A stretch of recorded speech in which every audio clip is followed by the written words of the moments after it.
Hope you're having a great day and you're ready for another good session of the weekly download. Again, my name is Mitchell Dumlao, and every single week I go live and talk about a lot of things, especially something that I'm dealing with right now so that I can help you with your video career or your video business. And today we're going to talk about how to impress your clients or boss in video production. And this is an important subject because a lot of you out there are either videographers or creators or a business owner that does video business, and you want to be able to have clients that keep hiring you, and you also want to impress your boss. Let's say you're a PA or a DP or someone in the camera department or working on a production or working in-house at a production company. There's a lot of things that you need to know in order for you to impress your boss and your clients. So you either get hired more, you get promoted, you get a raise. At the end of the day, you build a really solid network of people who will refer you and seek you out as someone that they want to work with. All right. Like I've said before, if you are the most talented person in the world, but you're an asshole, you're going to be overshadowed by someone who's decent enough at the job, but they're friendly, they're on time, they're not arrogant, and people would like to work with them. And so one of the first things you need to do, of course, is be on time. Look, I'm a creative. I am late at times, but when it is very important and it's a client and it is my boss, it really is my client these days, but when it's my client, I need to be there on time. Whether it's an onboarding call, it's a shoot, or it's going to be some sort of a catch up, like you want to set up a meeting with your client so you can get the business again. Try to be on time, okay? A lot of creative people out there, I get it. There's a whole thing with us where we like to be not on time because we like to diddy daddle, but be on time. That's very important when it comes to really making sure that you're in the good graces of your clients as well as your boss, especially if you have a boss. Okay. Another thing you need to do if you are a business owner or a freelancer or a videographer is to deliver on time or early. Okay, so if you have a client and you have a deadline, the best thing to do is to deliver on time, if not early. There's always been this trick or this technique or this way of dealing with deadlines with clients that I've been taught before, where you actually overshoot and you say that it's due on Friday and you'll get it to them on Friday, but then you deliver on Thursday, the day before. That way you set their expectations and then you actually exceed their expectations by delivering early. And it could be something where you can both talk about, if they ask you, hey, I need to get this done as soon as possible, when can you get it to me? If you can say, hey, look, Wednesday is the latest I can get it to you. They'll be like, all right, cool, Wednesday it is. And then you get them on a Tuesday, then they're going to seem a lot more impressed with your speed and your work. And if anything, if you are late on deliveries, you have to be someone that gives them a call or emails or texts, letting them know that you're going to be late on your delivery. Same thing with being on time before this.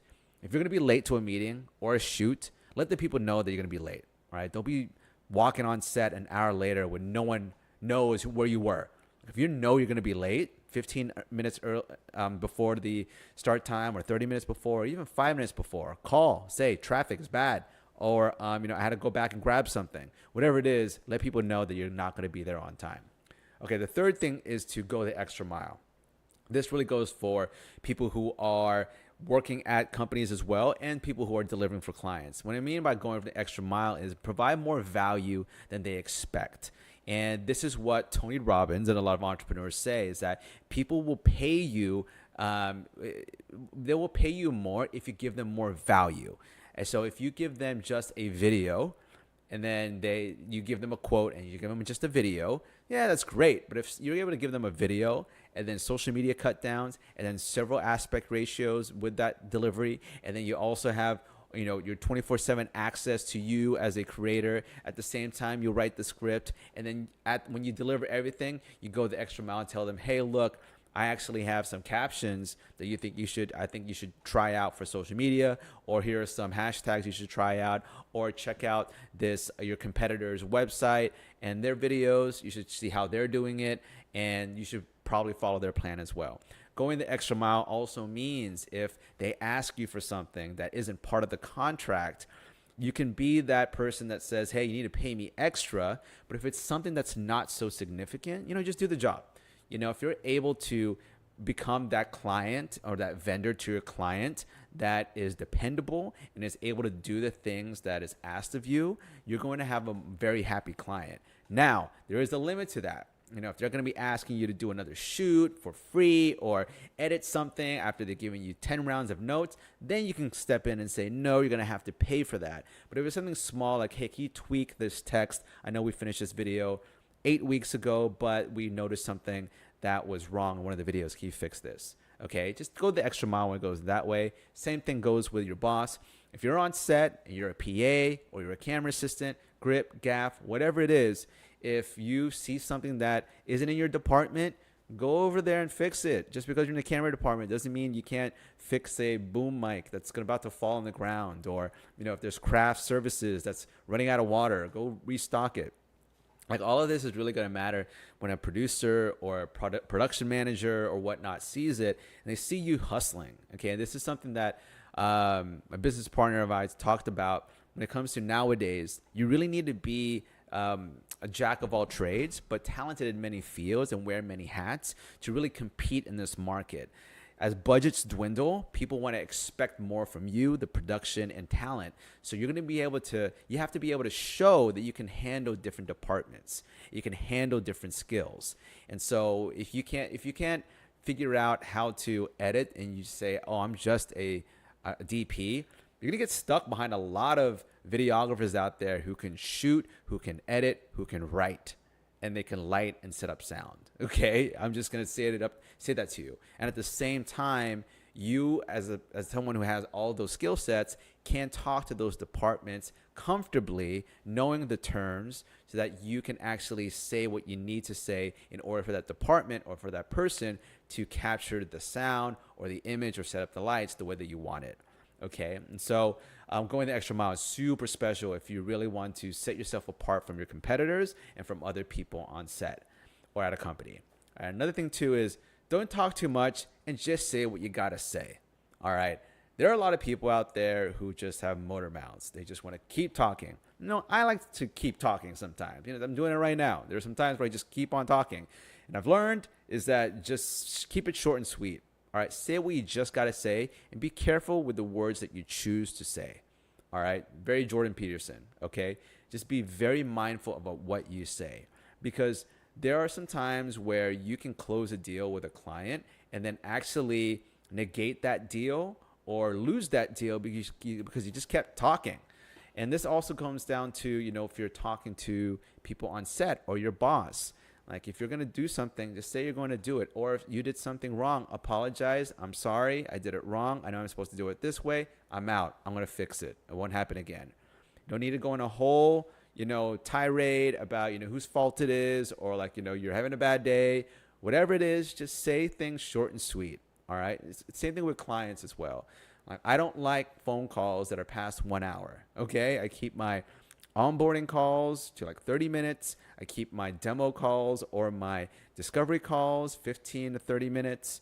And at the same time, if I have a conversation with someone on set or just in person, I really try to keep it as concise as possible. Doesn't mean I'm a dick and I don't want to know who you are, or I'm trying to not have a conversation with you. When it's a business, time is money. Okay. And so when you are talking to a client, try to keep it short and sweet. They have a busy day as well. And then when you're on set, don't try to come up with a whole, have a whole conversation that's going to take an hour and you're going to eat up the rest of your day. Okay. Leave the personal stuff outside. Okay. I'm just talking business here. And that actually goes on to my next point, is that don't contact your clients or your boss outside of business hours or on personal time unless you're really, really, really, really, really chummy. But at the same time, if there's a business relationship, especially with clients, try not to text them on a Sunday saying, hey, what's up, bro? Or, just being very informal. Okay, especially when you're just starting off with a client. And I've seen this with editors or people that I've worked with on big productions that have contacted the client directly over the weekend, acting very informal. And I get it. There are some times when you banter back and forth on set or on the phone call or on email, but that doesn't mean you can, jump that, I don't want to say it's a wall, but the unsaid boundaries that there are between client and vendor, or freelancer and and contractor and production company. Whatever it is, try your best to keep things business. Don't try to take things outside of business into a personal level unless you're really, really, really, really close with that person. Wait till the production is done or the project is done. Okay, just get things done, get the work done, and execute. By then, when it's done, celebrate. Go out, go have some beers, go have a drink, go have some pizza with your friends on set that you now made. But honestly, just do your best to keep it all business within the hours, and then for personal stuff, keep it on, after the production, or at least after the shoot is done, whatever it is. It's a really important thing because I've seen a lot of people just ruin relationships and business contacts because they got way too informal and personal during a project. All right. And the last thing is super important for all you creative folks out there. Don't take notes or criticisms or suggestions personally. Okay. This really rings true for me.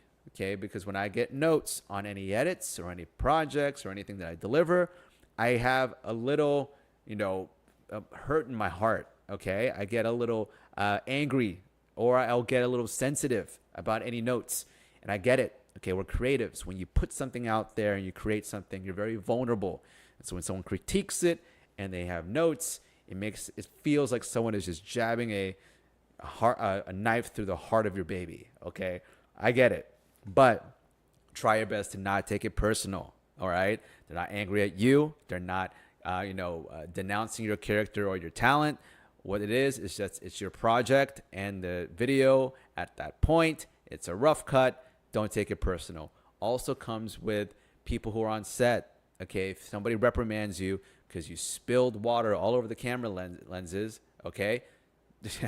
You should try not to take that personal, and it's an accident as well. Okay, don't beat yourself up over that. All right, it happened. Shit happens. All right, it's really important because I think that there are a lot of egos and a lot of personalities on video production sets and during projects between vendors and contractors and clients and companies, and you're dealing with a lot of egos and a lot of people who have pride. All right, and people like to protect their pride. If your client says something about you, let's say it's about the way that you handle the situation, your emails, or your work, don't take it personally. Collect the check, get it done, and then never see them ever again. All right? Unless, and this is where I say unless, they really are stepping on top of you. I've learned from my parents, be nice, but stand your ground. All right? Know your worth. All right? If you know that you did not do wrong, and this person or this client is totally, unjustifiably critiquing you or, belittling you, and it's wrong, then you need to say it in a very professional way that you don't appreciate that type of treatment.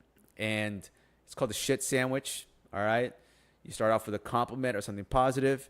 You give them the shit, the negative things you got to say. You end it with a positive, saying or a statement. All right. It's like, hey, I appreciate you being here on set and taking care of all of the finances here, but I don't appreciate you talking to my crew and saying that we're assholes for not listening to your notes. We're doing their best we can, and we're making sure that we execute your vision. Again, I appreciate you for being here and for making sure that we can collaborate and make this amazing project come to light. All right, it's a shit sandwich right there. I really want you to know that when you are working with clients, you are working with your boss, there is a moment where you do have to, step up and let people know if you are being taken advantage of. Okay, I know that there are some times where I've had to do that and I didn't do that, and I wish I did. And at the same time, you have to know that limit if you want to keep that client and you want to keep that job. But if they're sexually harassing you or they're abusing you on set, fuck that person, all right? No, F that. Don't take that. But if it's just like someone's attitude or someone saying something, you never know what happened with them that day. And so what I've learned before, when someone is angry and they're taking it out on you, you have to step back and see where they're coming from and not take it as something that is personally something that you've done. They have something in their life that's happened that's caused them to react this way, okay? and you have the power to react the way that you want to react. And you can always be positive, always prevent any kind of confrontation or physical confrontation or anything, and keep it peaceful. And don't let anyone take that power away from you and make them have power over you by dictating how you should feel. Okay, so just another advice that I got from a lot of entrepreneurial books and self-help books out there. But hopefully that was helpful. So again, be on time, deliver early or on time, go the extra mile. Don't talk too much. Just say what you need to say. Don't contact your clients or your bosses outside of work hours and being informal or personal unless the project is done or the shoot is done and you guys are really friends. And don't take notes or criticisms personally, but know your worth as well and stand up for yourself. All right. Hopefully that was helpful. And anyone out there who's experienced this before and you needed to hear this again, hopefully this was helpful. So if you have any questions or you want me to talk about anything else, please leave a comment below or email me at mitchell@videocontentschool.com. If you like this video, please like, comment, or share this with anyone you think would find this helpful. Again, I post every single week, and I'm here to help you grow your video business or your video career with any advice or anything that I've learned while I'm doing my own, growing my own career and my own business. Okay. Thanks again for watching, and I'll see you next week.